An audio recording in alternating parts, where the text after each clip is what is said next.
हमने अपने last chapter solid state को कंप्लीट कर लिया है and today we are going to discuss chemical kinetics, रासायनिक बलगतिकी। तो सबसे पहले इस ब्रांच की जरूरत क्यों पड़ी? क्योंकि आपकी जो रिएक्शन है, कोई भी रिएक्शन हो रही होती है उसमें हमें तीन चीज़ें देखनी होती हैं। सबसे पहली फिजिबिलिटी, फिजिबिलिटी ऑफ रिएक्शन यानी कि सुगमता। कोई भी रिएक्शन है आपकी, वो होगी या नहीं, अगर होगी तो कैसे होगी। तो फिजिबिलिटी होती है आपकी कोई भी रिएक्शन होगी या नहीं होगी, और ये हमें बताती है आपकी थर्मोडायनामिक्स, ऊष्मागतिकी। हमें रिएक्शन का होना या ना होना बताती है। अगर किसी भी रिएक्शन के लिए डेल्टा जी आपका नेगेटिव है तब तो रिएक्शन आपकी कैसी होगी? फिजिबल होगी। अगर डेल्टा जी पॉजिटिव है तो नॉन स्पॉन्टेनियस होगी, यानी आपको एफर्ट्स लगाने पड़ेंगे उस रिएक्शन को करने में, वो खुद से नहीं होगी। और डेल्टा जी अगर आपका 0 है तब रिएक्शन कैसी होगी? आपकी इक्विलिब्रियम में होगी। तो फिजिबिलिटी जो है डिफाइन की जाती है वो थर्मोडायनामिक्स से हमें पता लग जाती है। दूसरी चीज होती है लिमिट, लिमिट ऑफ रिएक्शन। तो कोई भी रिएक्शन हो रही है वो किस सीमा तक होगी, यानी प्रोडक्ट जो आपके रिएक्टेंट हैं वो किस लिमिट तक रिएक्ट करके आपके प्रोडक्ट देंगे। इसका पता हमें किससे चलता है? आपके इक्विलिब्रियम से। इक्विलिब्रियम हमें बताता है कि आपकी कोई रिएक्शन है वो किस लिमिट तक होगी। ये आपका इक्विलिब्रियम कांस्टेंट होता है और वो होता है आपकी प्रोडक्ट की कंसंट्रेशन अपॉन रिएक्टेंट की कंसंट्रेशन। और आपका जो थर्ड है, रिएक्शन होगी तो सही, लेकिन किस रेट से होगी? फास्ट होगी, स्लो होगी? क्योंकि आपकी बहुत सारी रिएक्शंस होती हैं जो बहुत तेज गति से होती हैं, कुछ रिएक्शंस हैं वो स्लो रेट से होती हैं। तो उनके बारे में जो रेट ऑफ रिएक्शन है, रेट ऑफ एनी रिएक्शन जिस ब्रांच से हमें पता लगती है वो आपकी केमिकल काइनेटिक्स कहलाती है, या रासायनिक बलगतिकी।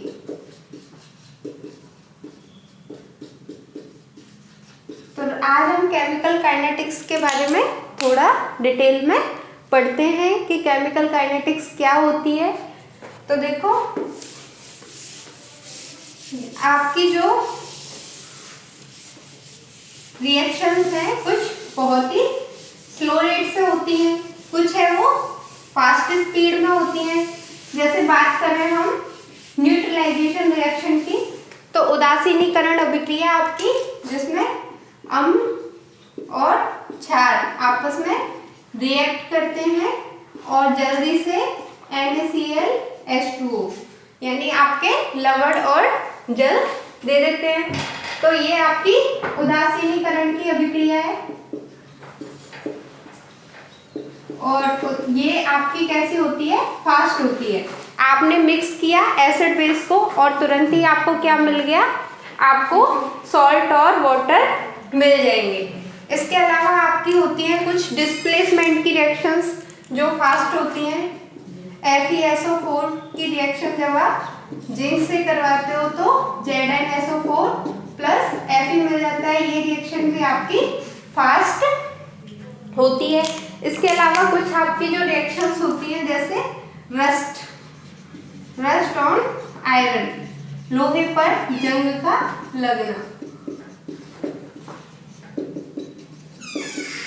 लगना, ये आपकी कैसी रिएक्शन है? स्लो रिएक्शन है।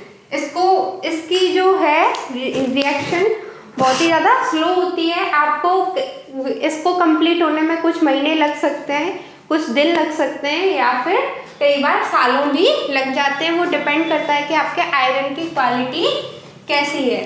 और कुछ रिएक्शंस हैं आपकी कुछ मिनटों में हो जाती हैं, कुछ सेकंड्स में हो जाती हैं। तो इस तरह आपकी रिएक्शंस हैं वो अलग अलग रेट से होती हैं। कुछ आपकी जो नॉन आयनिक रिएक्शंस होती हैं वो थोड़ी स्लो रेट से होती हैं।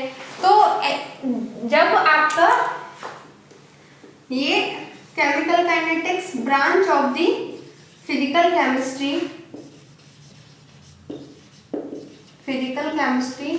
यानी फिजिकल केमिस्ट्री की एक ब्रांच है which deals with the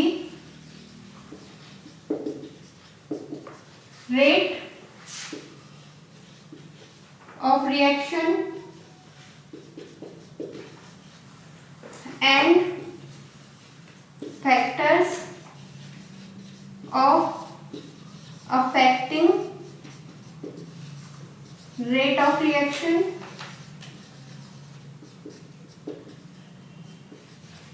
and including mechanism, यानी भौतिक विज्ञान की वह शाखा जो आपके अभिक्रिया के वेग को प्रभावित करने वाले कारक और उसकी अभिक्रिया की जो क्रियाविधि है, मैकेनिज्म है, उस पर फोकस करती है। वो ब्रांच आपकी क्या कहलाती है? केमिकल काइनेटिक्स कहलाती है। अब सबसे पहली बात हम करते हैं रेट ऑफ रिएक्शन की, यानी अभिक्रिया का वेग। तो अभिक्रिया का वेग, कोई भी अभिक्रिया आपकी किस वेग से होती है, किस वेलोसिटी से हो रही है या उसकी रेट क्या है, तो उसको हम कैसे ज्ञात कर सकते हैं। तो आपका जब कोई रिएक्शन हो रही है, सपोज ये रिएक्शन हो रही है आपकी A प्लस B और ये रिएक्ट करके आपके C प्लस D, तो ये दोनों आपके क्या है? रिएक्टेंट, और ये है आपके प्रोडक्ट। यानी A और B आपस में रिएक्ट करके C और D आपके प्रोडक्ट दे रहे हैं। तो यूनिट टाइम में जो आपकी रिएक्टेंट की कंसंट्रेशन में चेंज हो रहा है या फिर यूनिट टाइम में जो आपके प्रोडक्ट की कंसंट्रेशन में चेंज हो रहा है, वो चेंज ही आपका रेट ऑफ रिएक्शन कहलाएगा। चेंज इन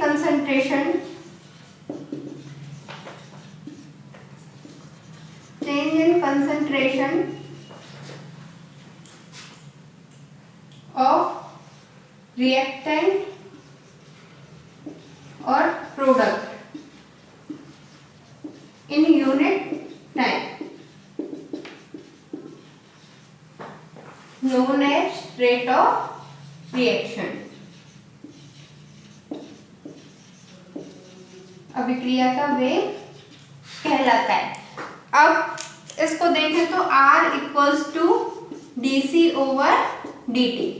यहाँ पे dc क्या है? dc equals to change in concentration. आपका ये रिएक्टेंट की कंसंट्रेशन में चेंज से भी आप रेट ऑफ रिएक्शन निकाल सकते हो और प्रोडक्ट की कंसंट्रेशन चेंज से भी आप रेट निकाल सकते हो। आप देखो आपका minus dA over dt equals to minus dB over dt equals to dC over dt and dd over dt। अब यहाँ पे माइनस साइन और यहाँ पे आपके पॉजिटिव साइन है, तो माइनस साइन यहाँ पे क्यों लगाए गए? क्योंकि किसी भी अभिक्रिया का वेग है वो आपका नेगेटिव में कभी भी नहीं आ सकता, क्योंकि रेट हमेशा क्या होगी? पॉजिटिव। अगर पॉजिटिव होगी और यहाँ पे हम क्या किसकी कंसंट्रेशन ले रहे हैं? रिएक्टेंट की, क्योंकि A और B दोनों ही आपके क्या है? रिएक्टेंट है। तो अगर हम dA निकालते हैं तो dA क्या आएगा आपका? A2 माइनस A1, यानी आपकी जो बाद की कंसंट्रेशन है उसमें से आप इनिशियल कंसंट्रेशन क्या करोगे? माइनस करोगे। जस्ट बिकॉज क्योंकि आपकी जो A2 है वो कम होगी किससे? A1 से, क्योंकि आपके रिएक्टेंट क्या है? कंज्यूम हो रहे हैं और प्रोडक्ट्स की कंसंट्रेशन इंक्रीज हो रही है, तो A2 आपका हमेशा लेस देन आएगा A1 से, तो ये वैल्यू आपकी क्या आएगी? नेगेटिव। और अगर ये वैल्यू नेगेटिव आएगी तो रेट भी आपकी किस में जाएगी, नेगेटिव में, और रेट आपकी नेगेटिव नहीं आनी चाहिए, इसलिए यहाँ पे इसकी कंसंट्रेशन को चेंज को पॉजिटिव में लेने के लिए माइनस साइन लगाया जाता है, जिससे रेट आपकी किस में आएगी, ऑलवेज पॉजिटिव में। तो जब भी आप रिएक्टेंट की कंसंट्रेशन लोगे तो आपकी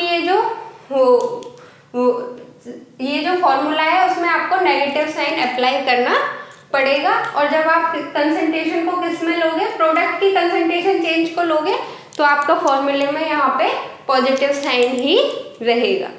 तो अब हम बात करते हैं आगे। तो जैसे कि आपकी रेट इससे निकाल सकते हैं कंसंट्रेशन चेंज से। अब हम जानते हैं कि कोई भी रिएक्शन अगर हो रही है तो उसमें रिएक्टेंट क्या कर रहे हैं, रिएक्ट कर रहे हैं, और प्रोडक्ट आपके बन रहे हैं। तो ये जो रिएक्टेंट है वो तो क्या होंगे, कंज्यूम होते जाएंगे, कम होते जाएंगे, और जो आपके प्रोडक्ट हैं उनकी कंसंट्रेशन क्या होती जाएगी, इंक्रीज होती जाएगी। तो इसको अगर हम ग्राफ में समझें, देखो ग्राफ बनाते हैं कंसंट्रेशन का, टाइम के साथ ग्राफ अगर हम ड्रॉ करते हैं तो ये यहाँ पे आपकी कंसंट्रेशन है और ये आपका टाइम है। अगर हम प्रोडक्ट की बात करेंगे तो पहले वो रिएक्टेंट की बात करेंगे, तो रिएक्टेंट की जो इनिशियल कंसंट्रेशन होगी वो क्या होगी, मैक्सिमम होगी, और धीरे धीरे धीरे आपकी जो रिएक्टेंट की कंसंट्रेशन है वो कम होती जाएगी। तो ये क्या है, आपकी रिएक्टेंट की कंसंट्रेशन। अगर हम बात करें प्रोडक्ट की कंसंट्रेशन, तो स्टार्टिंग में इनिशियल कंडीशन में आपके पास कोई प्रोडक्ट है ही नहीं, जब रिएक्शन स्टार्ट होगी तो ये आपका ग्राफ कहाँ से स्टार्ट होगा, 0 से, और धीरे धीरे धीरे जैसे रिएक्टेंट की कंसंट्रेशन कम होती जाएगी, प्रोडक्ट बनते जाएंगे आपके, और प्रोडक्ट की कंसंट्रेशन उसके अकॉर्डिंग आपकी इंक्रीज होती जाएगी। तो ये क्या है, आपकी प्रोडक्ट की कंसंट्रेशन। इस ग्राफ से हम एक चीज और नोट कर सकते हैं कि स्टार्टिंग में जो आपके चेंज है वो बहुत तेजी से हुआ है।